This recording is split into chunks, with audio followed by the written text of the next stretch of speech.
इस चैनल पर पेश की जाने वाली तमाम कहानियां, किरदार और वाकयात मुकम्मल तौर पर फर्जी हैं। किसी भी हकीकी शख्स, जिंदा या मुर्दा, या हकीकी वाकयात से मुशाबहत महज इत्तेफाक है।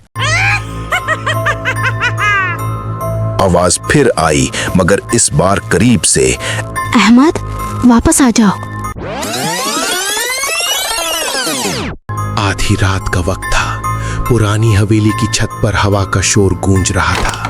अंधेरे में वो खिड़की हल्की हल्की चरचराहट के साथ खुद ब खुद खुल गई। हवा में किसी के कदमों की चाप सी महसूस हो रही थी। कमरे में बैठा अहमद चौंक कर उठ बैठा। आवाज आई जैसे कोई उसका नाम ले रहा हो, धीमी, टूटी हुई मगर वाज़ेह। अहमद। इसकी सांस रुक सी गई। वो अकेला था। दूर गांव की यह वीरान हवेली उसने सिर्फ 2 दिन के लिए किराए पर ली थी, ताकि अपने रिसर्च प्रोजेक्ट के लिए यहाँ तस्वीरें खींच सके। मगर अब वो आवाज, वो किसी जीती जागती रूह की नहीं लग रही थी। ऐसे लग रहा था जैसे खिड़की के पर्दे हवा नहीं कोई और हिला रहा हो। बाहर चांद की रोशनी में कुआं नजर आ रहा था, मगर वहां अहमद के अलावा कोई और भी था। अहमद को लगा कोई खड़ा है, मगर अगले लम्हे वो साया गायब हो गया। अहमद का दिल तेजी से धड़कने लगा। उसने मोबाइल की फ्लैश ऑन की और खिड़की की तरफ बढ़ा। फ्लैश की रोशनी में धूल के जर्रात नजर आ रहे थे। अचानक सर्द हवा का झोंका आया, इतना ठंडा कि अहमद के हाथ कांप गए। आवाज फिर आई, मगर इस बार करीब से। अहमद, वापस आ जाओ।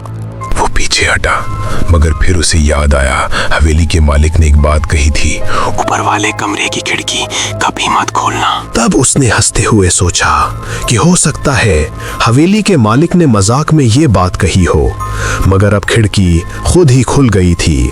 अगले लम्हे अहमद को एक अजीब सा एहसास हुआ, जैसे कमरे में कोई और भी मौजूद है। हवा में बोसीदा कपड़ों की बू फैल गई।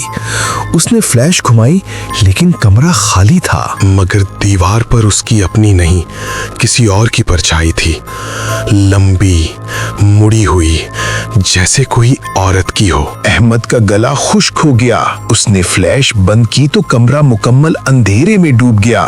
चंद सेकंड बाद उसने महसूस किया कि खिड़की दोबारा बंद हो रही है, खुद ब खुद, और फिर कमरे में मुकम्मल खामोशी। सुबह जब सूरज निकला तो अहमद ने सब कुछ नॉर्मल पाया। खिड़की बंद थी, जैसे कभी खुली ही न हो। मगर जब उसने दीवार पर नजरें डाली, वहां मिट्टी में उंगलियों के निशान थे, जैसे किसी ने रात भर अंदर से दीवार खुरची हो। अहमद जल्दी से अपना सामान बांधने लगा। जाने से पहले उसने आखिरी बार खिड़की की तरफ देखा। बाहर कोई नहीं था, मगर शीशे पर हल्की सी धुंध बनी हुई थी, जिस पर किसी ने उंगली से एक लफ्ज लिख रखा था, रुक जाओ। वो लम्हा अहमद की जिंदगी का सबसे डरावना लम्हा था। उसने पीछे मुड़कर नहीं देखा। मगर गांव के लोग आज भी कहते हैं कि जब आधी रात को हवा का रुख बदलता है तो उस हवेली की खिड़की खुद ब खुद खुल जाती है और अंदर से किसी की आवाज आती है, अहमद।